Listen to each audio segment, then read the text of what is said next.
Sure, but I don't understand why that matters to like the truth. I'm So just like, trying to count the value, the moral. If there is something supernatural out there, if it's possible. if you think this is your only life, you will value it a lot more than if you think you have an eternity after this life. So I think that we should always investigate any possibilities.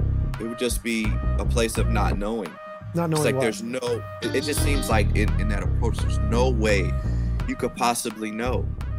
Like that. Know what? It's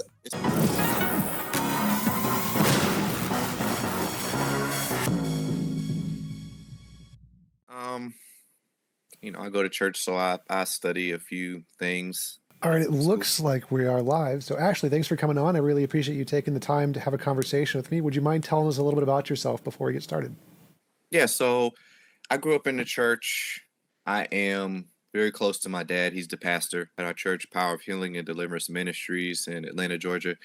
And I'm the pianist, but I also love to have, conversations like these. And I've always had like a more analytical type of approach to it rather than other people, because I've gone through the position of feeling like, God, I don't know if you're real. Like I love you, but then I get frustrated. Like, how can I love something that I don't even know exists? And I was just I went to that place, and then, kind of a light came on, if you will. That's the biggest confirmation for knowing if God is real or not, through your own experience. So that's kind of what happened to me. And then, I started looking into it because I didn't know how to like explain or anything like that. Then I ended up here. So Awesome. So I'm an atheist, by which I mean I believe that all of the things in the universe can be best explained by natural causes. Could you tell me some of the reasons you believe that there are for accepting the existence of a God? Well, the main reason, obviously, is he has revealed himself to me. And that's the main thing. And obviously, I feel that my strongest point would explain why God would make more sense is because I feel you get kind of to a point where there's just something unexplainable. For one, it benefits me more to believe that a God exists. And two, there's just a moral problem with not believing in some type of higher spiritual authority. When it comes to believing in God, there's a place where you have logic, and then, from my understanding, there has to be something outside of logic that caused all of this to exist. So that would be the main, my main point. Okay, why I believe in God. Okay, so the three things that I picked up on was, you said there's an unknown problem, like there's questions we don't know the answer to.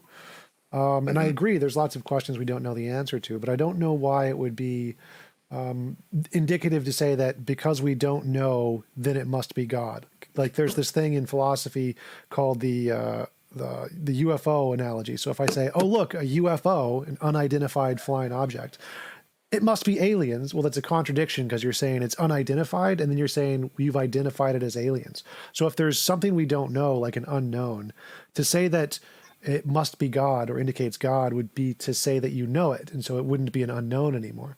So to me, it doesn't seem like the fact that there are unknowns indicate a God. It just means there's something we just don't know yet, and it could go either way, God or no God. I would say to that point, I would definitely agree and say that we shouldn't just assume that God takes the place of that. But I would say, if we go back as far to the beginning of time as we can even think of, whatever traits you have in place in the beginning is going to be most reasonably is going to be whatever you want to call God. Some people have called it a computer, but then they, rob it of the traits of a computer, and it's all the traits of God. And it's like, it has to be God unless there's a better explanation. But obviously, assuming 100% that this is the answer, and dying on that hill, I think is what a lot of Christians do. And they keep themselves from being open-minded because I just can't think of any other possible answer. But also, like I said, God has revealed himself to me. And that's the place where I feel like just a lot of atheists that I have talked to are not willing to go to because of, oh, well, it's not logical.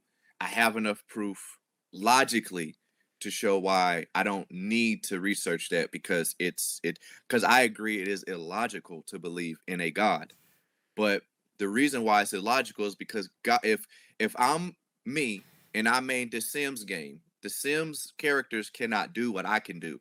So they might think it's impossible. It is logically impossible for that to happen in this game, unless I say it's possible. But the Sims cannot create a game, but the person outside of the game created them. So that's kind of where there has to be some type of illogical explanation as to how logic came to be.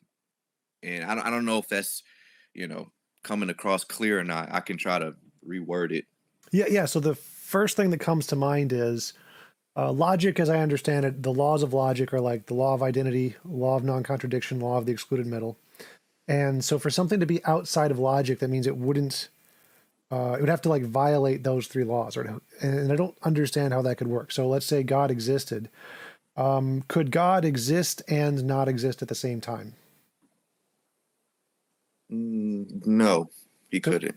so that would mean that God obeys the first law of logic, the law of identity, or the law of non-contradiction, because the law of non-contradiction says a thing cannot be itself and not itself at the same time.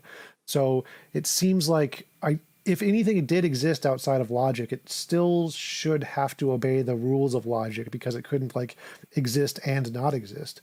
So it seems like logic itself has to describe whatever the fundamental nature of reality is.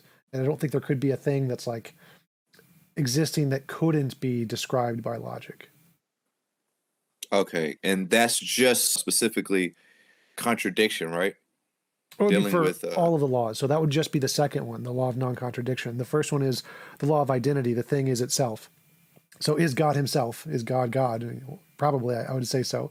So that would be the law of identity. So he follows the first law and the second law. And the law of excluded middle is a thing cannot be like part of itself and not part of itself or something like that. I don't remember what the exact laws are. A thing, A is A, so it is itself. It is not itself, and it can either be itself or not itself, not both. Those are the two things. So could it be God and not God at the same time? oh yeah, no, it has to be God. Right. So God would follow the three major laws of logic. So okay, if you're dealing with, maybe I'm categorizing them wrong, but as far as like natural, maybe I need to categorize it as something natural. And God is supernatural, so he's outside of natural laws. Maybe that's a better way to, or I mean, I don't know if that's the same thing, but Oh maybe yeah, I yeah. need to word Natural it laws would that be way. more like physics, gravity, that kind of thing. So it wouldn't be the same as logical laws.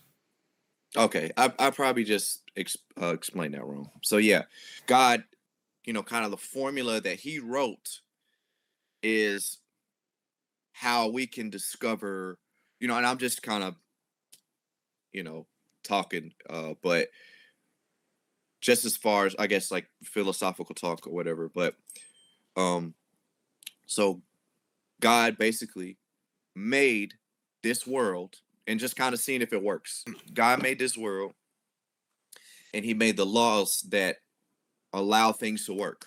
Like oxygen, you breathe in, you breathe out carbon dioxide, or yeah. So he made it to work. So God himself does not, these laws do not, he doesn't have to abide by these laws. As a matter of fact, he's not subject under these laws because he made them. He made the reality. So if we judge a being that made this world and we think that he has to um be subject under the same laws, then we wouldn't be able to say he's God at all anyways. It wouldn't work either way. I mean, it would have to be something outside of the laws that we operate in. That's the only way it could possibly work. And then, the atheist would have to consider something outside of the laws of nature in order to even figure that out. Because if you don't even consider that, then there's no way in the world you'll ever figure out. I mean, unless some miracle There's no way in the world you would ever find out that there's a God. I sort of agree there. So I think that there has to be some fundamental structure of reality, and that fundamental structure of reality has to govern everything. So like our universe began at the Big Bang, and that's where space, time, and matter came into existence. So there has to be something outside of space, time, and matter. And I think that was a quantum field. So I think that the consensus in physics right now is that space and time are emergent from some more fundamental field in physics. It's a quantum field of some kind. And I think that that's the best explanation for what created the universe and everything else in the natural world. But I think that that thing has always existed, kind of like how you would say God probably always existed. And so it's whatever that is, it's outside of space and time, but I don't think it has a mind. I think it's just a field, a fundamental force in physics without any consciousness. And that is what created the universe and the laws of physics that we see around us. And to me, I think that's a better explanation because it has a lot of evidence in physics. Like the evidence for the quantum fields comes from the Casimir effect, which is demonstrated in a lab. We can observe it, and the measurement observations of the cosmic microwave background radiation that indicates Goose early universe inflation. So those two things, the Casimir effect and Goose early universe inflation, when you add them together, you get the origin of the universe through quantum wave fluctuations. And so because both of those have been demonstrated to have parts that exist that we can know exist in reality, that to me is a better explanation than one that we don't have any evidence of the parts. So like God would be omniscient, omnibenevolent, omnipotent, all powerful, all good, all of those different things. But we don't have any evidence for any of those properties, but we do have evidence for the quantum field properties. So I think the quantum field is a better explanation because it's always better to use an explanation that is only built on parts that we have evidence for rather than adding in something we don't have evidence for. Like if I said leprechaun, that would be a bad explanation because there's no evidence of leprechauns. Okay, so it sounds to me, if we bring it to layman's terms, that it's kind of like a mindless, well, Yep. I'm forcing these words, but like a mindless God. Sort of, yeah. So it would have a lot of the properties of God, but it wouldn't have a mind. So that's very accurate. Yes. Okay, so it seems like the better explanation in what you're saying is all of the other attributes, I mean, without the personality and stuff, and without the mind. Yeah, so I'd say it's two of the attributes, just the eternal and all powerful. Those are the only two you need. That's interesting. I haven't really heard of a quantum field. Okay, so I mean, I don't know if you have like a certain direction you're going in, but as far as that, I guess it would just come down to the seeking to see if there is a mind.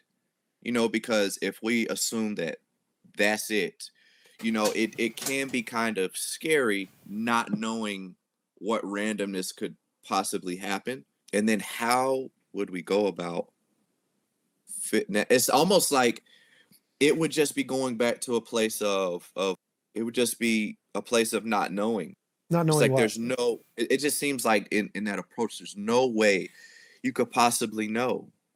Like No, that know what? it's like, okay, like all we can go off of from that explanation without having some creator, some mind reveal things to us, it kind of makes everything else meaningless.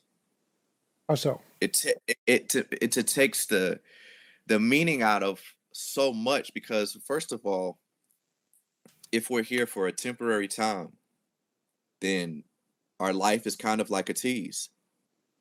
And I really honestly, I just like if it, let's say this, I'll give you this. If that were true, there wouldn't be any benefit of me believing it. Probably, but I don't think that that makes a difference. Like, I don't think that something is moral because it has some kind of eternal afterlife. So I think that if you do something good, like save a person's life, that is a good thing, even if you don't last forever. So to me, I think something is moral and something has meaning, even if it's short term, even if you only live for 100 years, you still have meaning, you still have purpose, you still have morality. I don't think you need to live forever to have your actions have a meaning and purpose to them. I think it definitely changes the weight of it. I'll say, yeah, you know, if we if we save a person's life and then, the next day somebody, murders them, um, your actions are still valuable. But if we all cease to exist today, if we knew that we were going to cease to exist in the next hour, a lot more things would be meaningless to us. Sure, but I don't understand why that I'm just matters to like the truth. I'm So just trying like, to count the value, the moral. The only thing I would say about the difference in the morals would be like I could be a morally good person and say something to, help your feelings, or to let you, have success temporarily on this earth. But if there is a heaven and I say something to, you know, bring you there for eternity that may not have you in the best place on earth, I would say that's even more moral, because that's more care if I care about you eternally, is instead of temporarily. Even if there's no heaven, the mindset is still the same. But yeah, I mean, obviously, if you break it down to just the actions and the intentions, yeah, the morals are the same. yeah. So I would agree that if we could live forever, that would be better. That would be a better universe. But I don't think that would make it more likely to be true. So like, there's lots of things that could make the universe better. Like it'd be better if I had $1 billion in my bank account, but obviously that's not the case. It's not the case that I have, unfortunately. And so the fact that it would be nice if we had an eternal afterlife doesn't mean that that's evidence that it's true. And so it wouldn't lend weight to God as being a more evidentially supported hypothesis. It would just be, it would be nice to have an eternal afterlife, which I agree. And there are many non-God worldviews that have that, like the Bhagavad Gita, the Hindu and Vishnu texts. There's the Brahman, the just field of goodness or whatever, and same with Buddhism. So you can have an afterlife without a God, but I don't think whether or not we have an afterlife adds evidence simply because it would make us happier one way or the other of which is more true. Okay, that's just that's just something I've never thought about, a heaven without a God, eternal happiness without a God. Here's the thing, like the heaven existing and us going there and being there for eternity and being happy, that's not really, you know, obviously my reason for believing it or putting my complete total trust in it. But it sounds so amazing. Like, okay, like if I grew up in a different group or a different religion or whatever they promise me, say, you're gonna have 30 virgins or whatever, if it sounds great enough to me, I'm gonna, if option B is better than option A, I'm gonna figure out if option A is true because I want to know. But if there's a chance option B is true, I'm gonna get a little crazy to figure that out. Whatever it takes, because in my finite mind, I only have so much knowledge and so much I can do. That's honestly, it just seems like the biggest difference, because I said, wow, that sounds so nice. I'm going to figure that out in ways that it may not seem possible, but I'm going to at least give it a shot.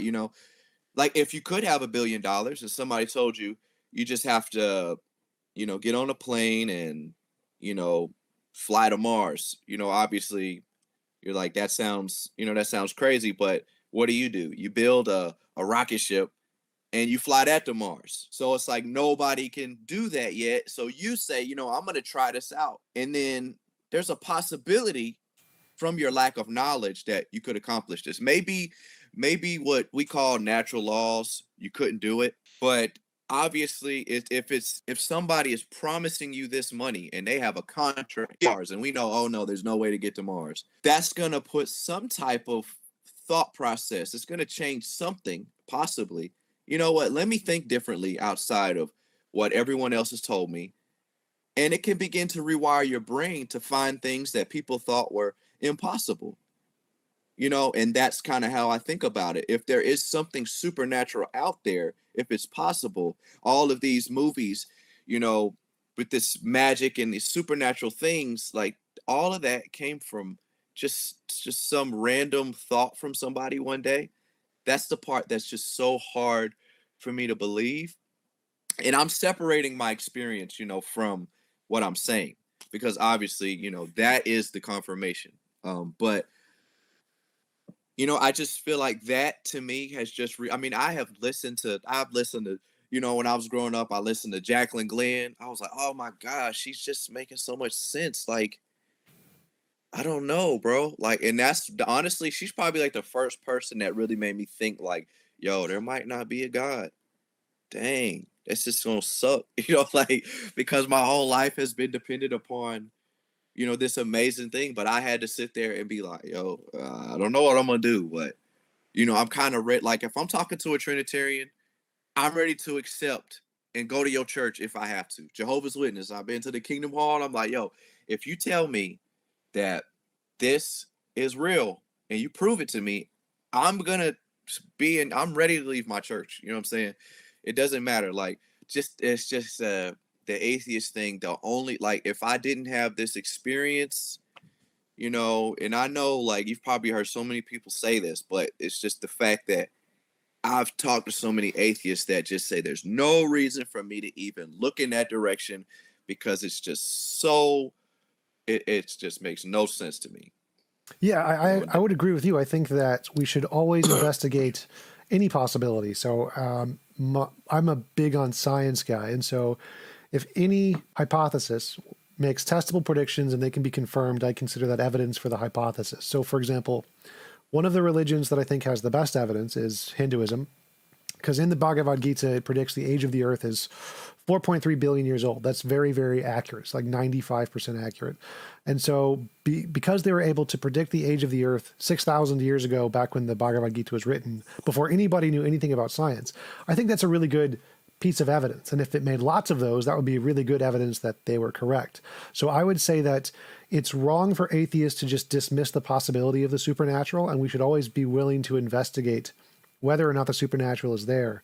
And so I think that you're right to say that atheists who do that are not really being reasonable. Yeah, so I would be I don't know.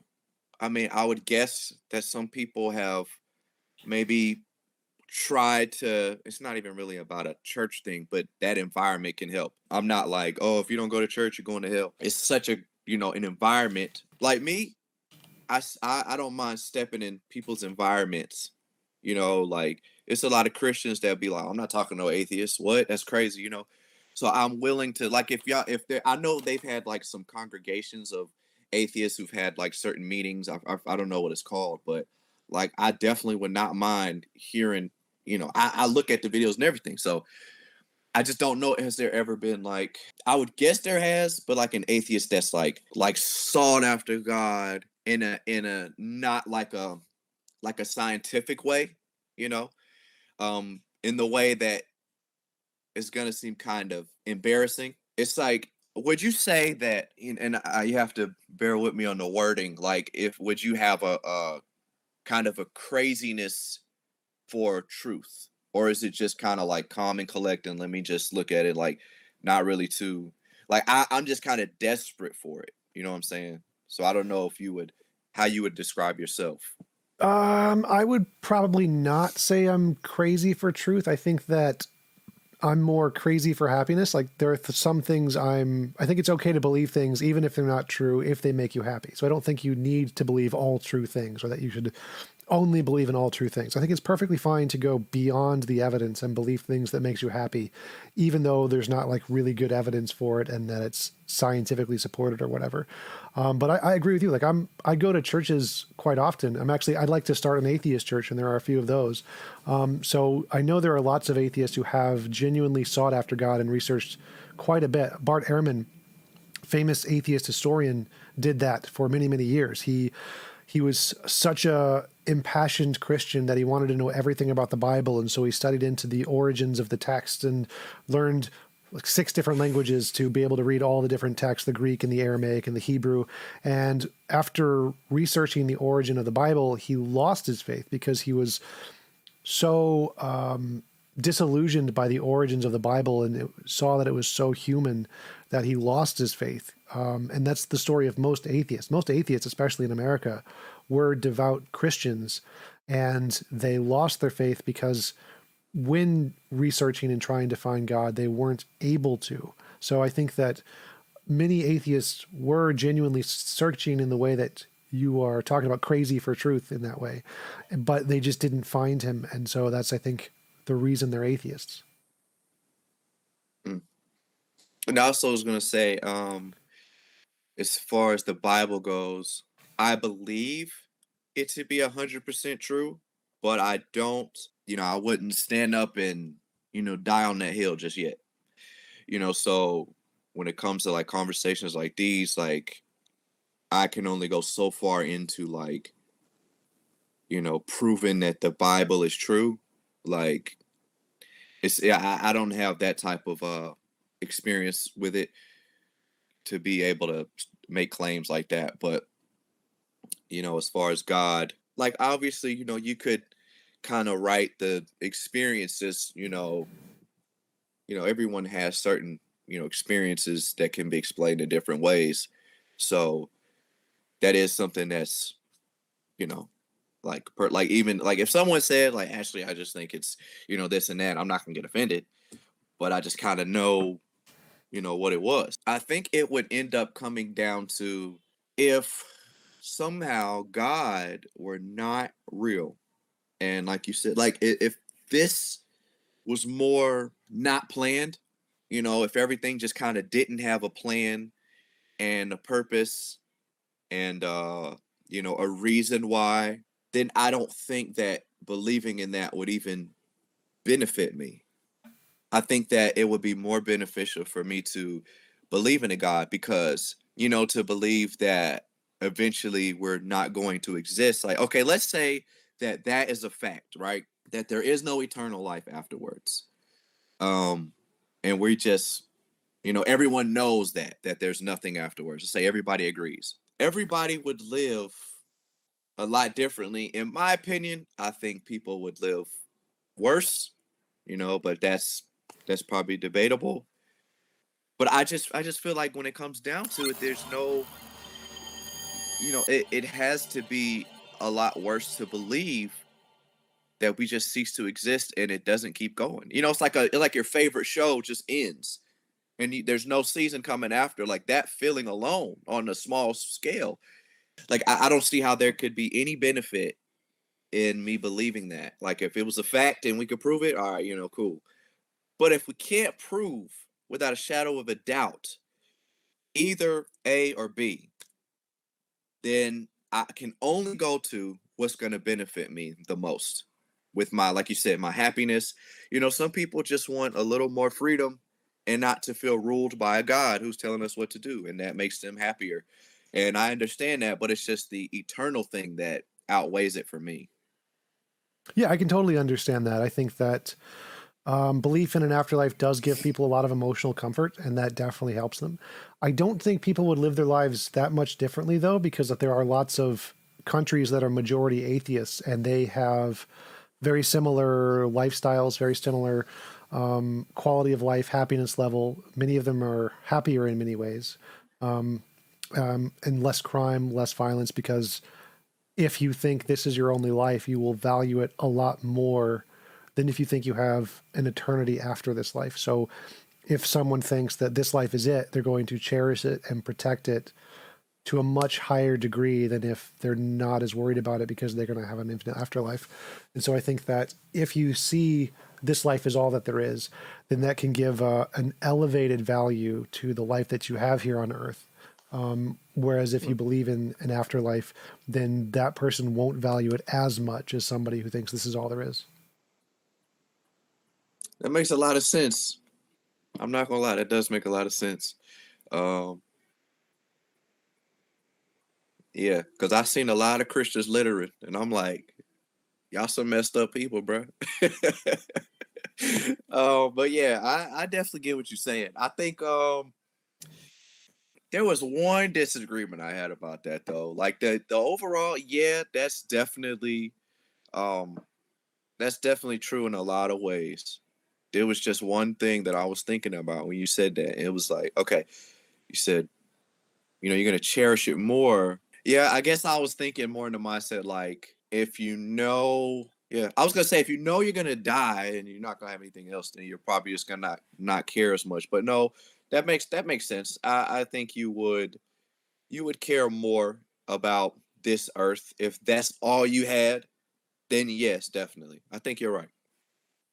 Yeah, and That a makes lot of sense. the secular organizations bear that out because they do a lot of humanitarian work. Like most of the atheist organizations that I know about are devoted to humanitarian work. One of the things I'm working on is trying to start an atheist church to lower the cost of living for as many people as possible. So we're going to buy an apartment building and keep rent as low as possible because we're not going to be taxed and we're not going to pay our owners very much money. So we'll be able to lower rent for people. And so because we value the life that we have, which is very short, we want to cherish that and to give people as much opportunity to enjoy the life that they have as possible. And so you see a lot of atheist organizations doing a lot of charity work. And so I think that because we see this life as all there is, we do a lot of work to try and benefit the lives of as many people as possible. In a lot of ways, Christians don't. Christians do a lot of good work too, but I think that up and coming as atheism gains in popularity, we're going to see a very huge increase in the amount of humanitarian work done by atheists like we have in other countries around the world. I'm glad you said that because that definitely brings a perspective that I have like really never thought about. That makes a lot of sense. Yeah, that makes a lot of sense. I did have a question about like morality, and I taught the atheist I can never word it right. I don't I don't know how to word it. I mean, I just feel like, they kind of weigh on me to give the definition of okay, objective evil, right? They kind of weigh on me. I don't know how long this is supposed to go. Is it like an hour or something? That's the scheduled time, but I can keep going longer if you want. Like I don't have a fixed time. Okay. I'm thinking, maybe an hour will be pretty decent. Sure. I have one question about like, okay, objective evil. Like when I ask this question, like, is objective evil real? The first question is, what do you mean by objective evil? And then when they ask that question, I'm thinking, okay, I feel like that makes it subjective again. So that kind of tells me that it's not real. So I don't know if I'm like misunderstanding the points when people ask me this, but I asked like, is like if I stab somebody and I have, let's say I stab somebody because they stepped on my shoe. So in my mind, I have probable cause. Like, would that be something that is objectively evil? Or would that just be, do we all have our own subjective evil and we just make the best of what we can? Yeah, that's a really good question. So I'm a moral realist. A moral realist is somebody who believes morality is objective. So I agree with the Christian perspective that, yes, there are morally objective statements and morally objective true statements and immoral objective true statements. So if you kill somebody, that's immoral. If you save somebody, that's moral. And I think that's objectively true, which means it's true independent of opinion. Nobody's opinion changes the fact. Like you could say it's objectively the fact that the moon is 255,000 kilometers away. And that's true no matter what anybody thinks. Nobody's opinion gets to change it. It's just a fact. So it's an objective fact. And I think moral truths are kind of like that, where they're true independent of anybody's opinion. So it's not based on society. It's not based on our subjective inclinations. It's based on some fact about reality. And that's the majority position among philosophers. So most philosophers are atheists, about 70%, and most philosophers believe in moral realism, about 65%. So most popular atheists, like on YouTube and Facebook, they don't really believe in objective morality, but most academic atheists do believe in objective morality. And so when they ask what is morality, they want to know, like, what is it made of? What is morality made of, essentially? So I usually say it's like a higher order emergent property or like an unknown law of physics. Those are the kind of things I lean towards. They're called moral naturalism is the philosophical position. In the Christian case, they usually say the nature of God is the grounds of morality or something along that line. So when they're asking what is morality, they want to know what is morality made of. And so if it's like made of God's nature or made of a law of nature or made of higher order emergent property, that would be the answer they're kind of looking for. So you said your understanding you said it's an unknown. Law of nature. So it's kind of like gravity or electromagnetism. It's a thing in nature, like a field that already exists throughout the universe. Okay, that's interesting. Like gravity. Okay, that's That's interesting. Okay, so, but as far as like proving that something is moral or isn't moral, obviously we have some cheat code. We can just say, well, God says it's wrong, so it's wrong. But I don't know exactly how. I guess you would just try to, I don't know. I feel like the best thing you could do was kind of reach into somebody else and get them to resonate with you. Like, I'm trying to figure out how you would even go about like objectively proving that. Oh yeah, so we can't prove it yet because it's an unsolved problem in philosophy. If somebody proves objective Okay. morality, they're going to win a Nobel Prize and get $1 million. So it's not solved yet. Yeah. But the way we try to do it is that we look at the evidence of morality, which is our moral intuitions and moral progress. So our moral intuitions, like if you see somebody punch a baby, you feel like that's wrong. They should not have done that. That's evil. Yeah. See somebody help an old lady across the street, that's moral. And we try to plot out all the different things that we feel by using moral dilemmas and moral paradoxes. Like the trolley problem is a good one. It says that if a trolley is barreling down the tracks uncontrollably, the brakes go out and it's going to hit 5 people. There's 5 people on track A and it's going to kill them all. You are at a switch and you could change the trolley to a different track, track B, and it'll kill 1 person. Should you pull the switch? And most people say, yeah, you should pull the switch and sacrifice the 1 person to save the 5. And this is a kind of moral dilemma that we talk about to try and build principles of what we understand morality to be and see if this is a consistent thing throughout all cultures, throughout all time. Do they give the same answer? Do they have the same moral intuitions? And we've actually found out that morality has changed over time. There's a pattern to the way it's changed in cultures, which is that as we gain in technology and intelligence, we tend to see the scope of morality increasing. So as we gain in technology and have more access to resources, we tend to think that people should have more rights than they did when we had less resources, which is why we get things like women's rights, voting rights, ending slavery, LGBTQ rights, veganism. Veganism is a great example that once we gain enough resources to not need to kill animals, it'll be seen by most people immoral to kill animals. And so because this pattern is pretty consistent throughout cultures and everywhere in the world, we can infer that this is something more than just a societal thing. This pattern indicates something more fundamental. And so if we can describe what this pattern is with a principle, then that would be a good way to try to assess with this equation or this principle which actions are right and which actions are wrong. So I think the principle is that the best world, the best possible world, would be one where it would be impossible to force anybody to do anything they don't consent to doing. That would be the morally perfect world.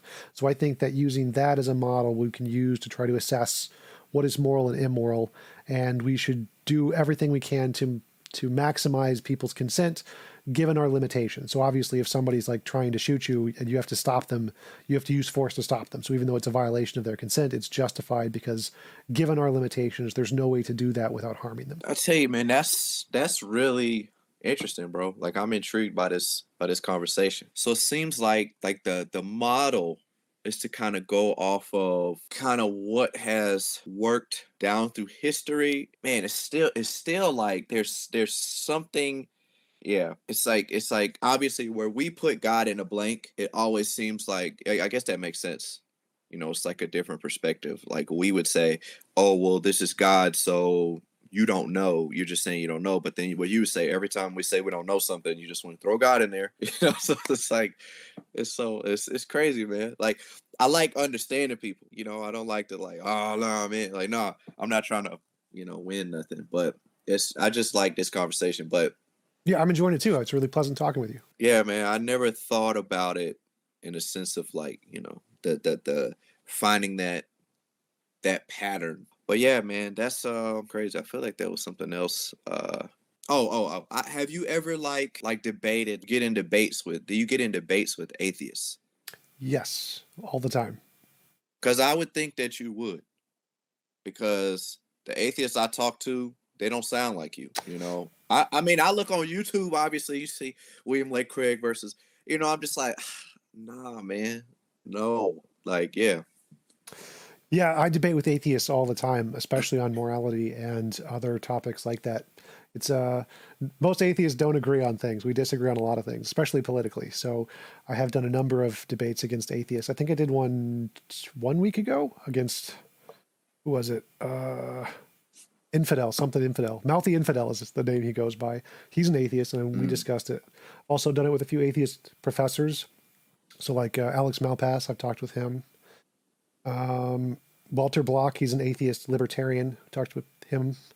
So yeah, I go debate atheists all the time. I feel like your perspective is more honest. I feel like that's where we're like we're very similar.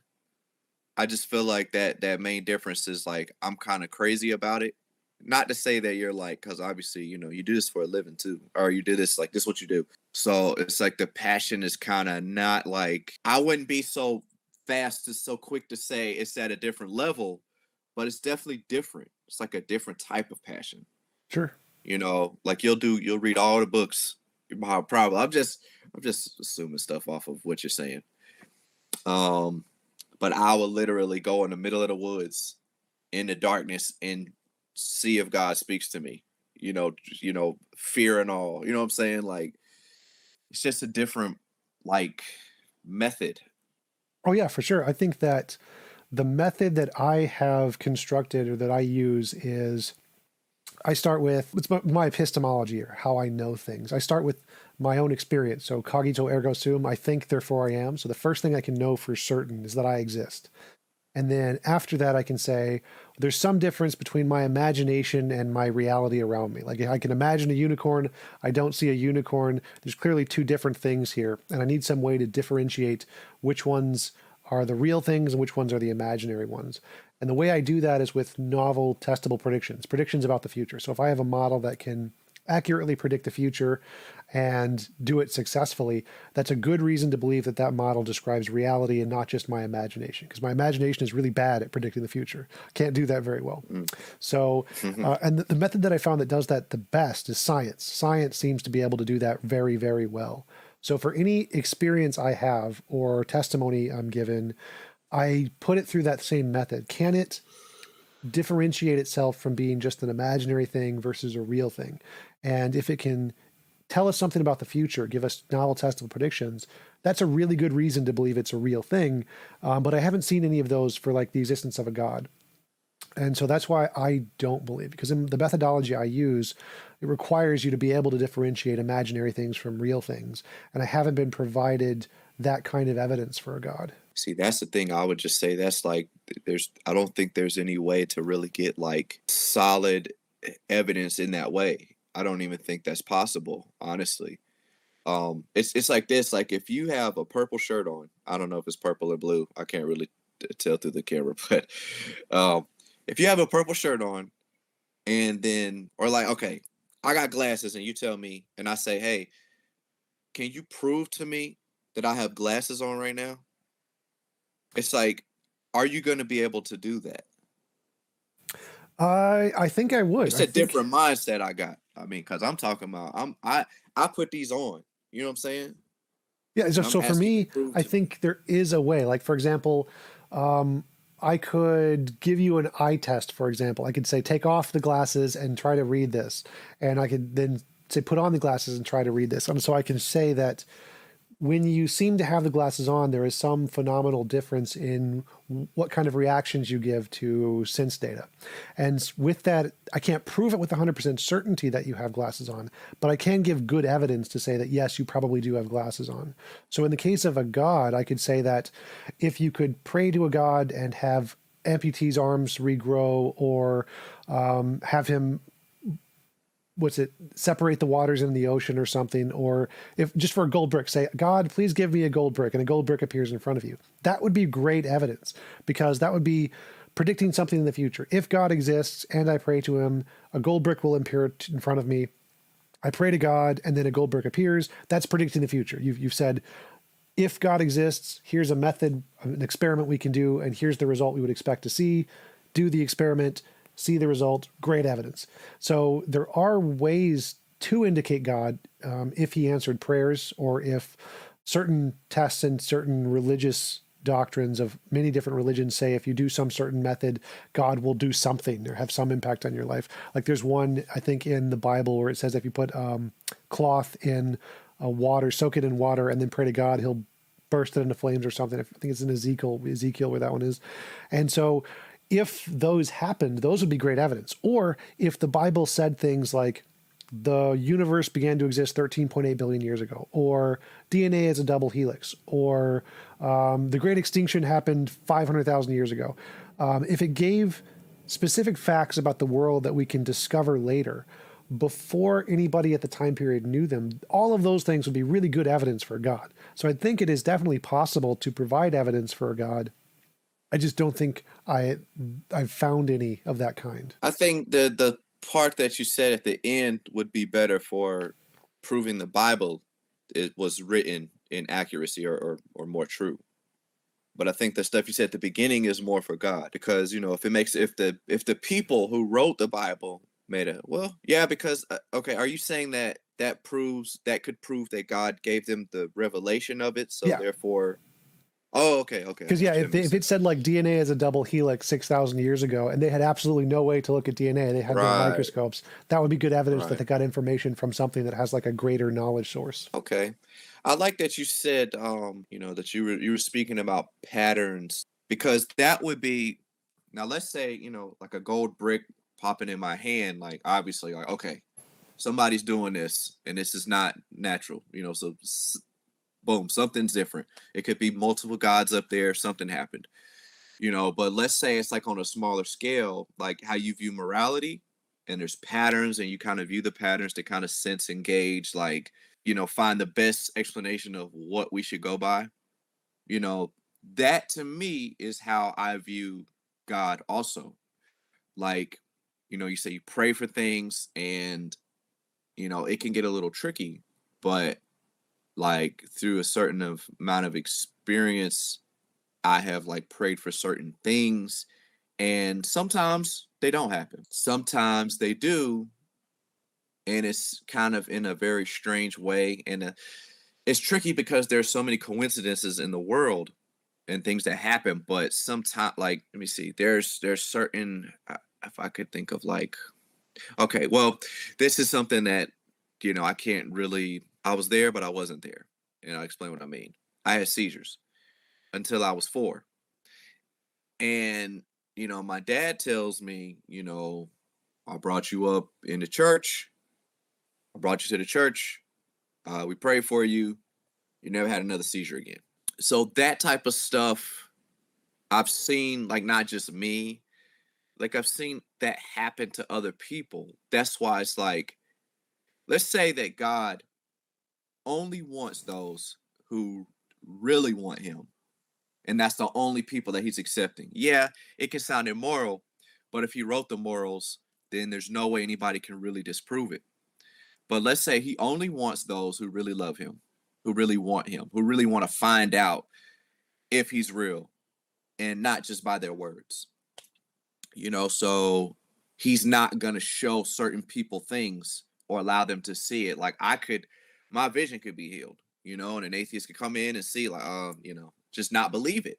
It's possible.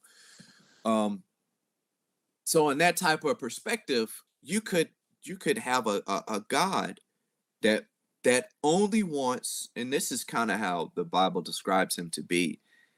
He only wants those who seek to see if he is real.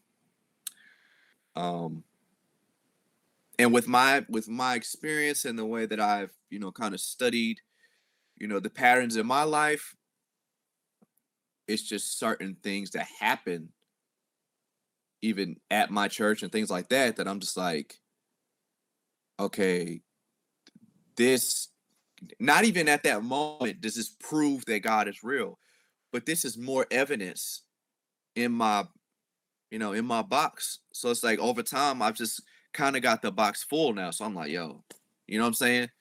Yeah, absolutely. I think that it's a mouthful, but I think that if, for example, if praying to God and the Christian God specifically, more people were healed of epilepsy or cancer or whatever, then that would be great evidence of a God. So if, for example, people pray to all kinds of gods, Vishnu and Brahma and Thor and Zeus, people pray in every different culture for gods to help them. And we can measure how often do people get cured of things. And if it was more often that they were cured in one religion, say Christianity, than any other religion, then that would be evidence of Christianity. That would say that the rate people are cured when they pray to God or the Christian God, Yahweh, would be higher than the rate they're cured if they pray to Brahman or whatever. And so that would be more evidence to Christianity than to Brahma. But when we do those studies, there have been a number of prayer studies done by really big Christian organizations, the Templeton Foundation, really huge Christian billion-dollar national organization. And they've done about 6 of these prayer studies. They find that the rate people are healed is the same across all religions, and including atheists who don't pray. So I would agree that those experiences would be really good evidence if it happened for mostly Christians or at a higher rate for Christians. But when we measure those out, it seems to be like a natural phenomenon that happens all over the world where it's called spontaneous remission, where every kind of disease has a certain rate at which it stops in people, and we have no idea why. Some people are cured of cancer, and we thought they were going to die. We have no idea why. Some people are cured of all kinds of things, and we don't know the reason. We just know that there's some facet of biology that it can do things that we don't understand yet, and it happens all over the world. So I think that that would be great evidence. And from your personal experience, that would be a good reason for you to believe, because in your life, it's happened more in the context of Christianity than any other context. But if we look at the global data, it seems like that it's about the same as every other religion and about the same as the people who don't pray. And for me, that makes it hard to accept that as evidence for a God. Mm. Yeah, man. You say some real interesting stuff, bro. I'm gonna have to I gotta subscribe to your channel. Thank you. You said you were in Atlanta, Georgia, right? I'm actually going to be there in 2 weeks there's a big American Atheist conference is happening there, which is really cool. Oh, okay. So yeah, I'd love What to. day? It's the Day is it on? 14th to the 18th, I believe. Oh, okay, cool. So yeah, Hey, I'd love to man, get drinks yeah. sometime, get coffee, maybe do a conversation at your church. That'd be awesome. Oh yeah, bro, definitely, man. I would love to, meet up and talk, bro. That sounds real cool. Awesome. I was gonna ask you one more question. Like, where do you think the idea? I mean, this is a big question, but where do you like, if you have any idea where the thought of God even came from? Because most of them I think about the color blue because I've seen it. You know, so where do you think like the thought of God even came from? Like Yeah, the traits. How did we even? Yeah. Yeah, for sure. That's a good question. My understanding is that in evolutionary psychology, there's this thing called type 1 and type 2 errors, whereas if you hear a rustle in the bushes, imagine we lived like 200,000 years ago or whatever. There's a tribe and we're hanging out at the campfire and we hear a rustle in the grass to the left. And when we look over, we don't see anything. The people who thought it was a lion, who was like, it's a lion, we have to run away, or it's a demon and we have to run away, they always survived, because if it was a lion and they didn't move, they'd get eaten. And so the people who are more like scientifically minded and are like, I'm going to wait for more evidence and not run away, those were the people who got eaten because they needed more evidence. And so the kind of people who survived were the ones who always thought it was a lion and always ran away. And because of that, we've evolved with this hyperactive agency detection system where we think there's agency in everything. It's like if you watch a scary movie and the lights are off, you think, oh, there's a dark corner, there's probably an alien in it. And you get that sensation in you. It's scary, even though you know there's no aliens. That's completely ridiculous. If this is a movie, you still get that feeling deep down inside. Same as when you're a kid, you think there's a monster under the bed, or when you get afraid of weird noises at night. Humans have this innate built hyperactive agency detection system where we think that any noise we hear has to be some agency, some evil force that we need to be afraid of, because that sensation gave us a survivability metric that we run away from anything we don't understand. And that's where this idea of God came from. So anything we didn't understand, like what caused the volcano to erupt, or what caused the earthquake or the tsunami, or anything we just couldn't explain, we thought it was a mind. It was an evil mind, someone who didn't like us or didn't want us to survive. And we attributed that to higher beings. Ended up calling them gods eventually. So I think that the origin of the idea of gods came from this hyperactive agency detection, where we would see an event and not know what caused it, like a hurricane, because obviously it wasn't a lion who caused a hurricane. There's this big rustle in the nature, and we've never seen it before. Or a comet, we've never seen a comet before. No way how we could explain that. Or the moon passes in front of the sun, blocks out all the light, totally freaks us out. And we interpret that as being, oh, it must be some kind of a mind that did that, because we have this hyperactive agency detection system. And I think that's where the idea of God came from. Sounds interesting, man. Yeah, bro. I'm definitely I'm gonna have to do some stuff, but yeah, bro, that was a cool conversation, man. Yeah, absolutely. What's your name again? TJump. So my YouTube name is TJump. It's just Tom Jump. It's my actual name. Okay. Usually that's how it is. I start talking to people for like hours, and I'm like, "Oh yeah, bro, what's your name?" Yeah. So we don't introduce people in this day and age. Yeah. I just start talking. But yeah, I really enjoyed having you on. It was a great conversation. Would you mind? Do you want to give a shout out to where people can find your channel and information if they want to check out your stuff? Oh yeah, it's literally just Ashlee Keyton. So the word "just," I'm not just saying justice in there. So just Ashlee Keyton. You can follow me there. Yeah, Instagram, everything is Ashlee Keyton. I got some music that I'm doing to promote. I mean, maybe not to your viewers, but it's got a nice sound. Y'all can listen to it. Awesome. But Thanks yeah, again man. for coming on. I really appreciate it. Yes, sir. Thank you.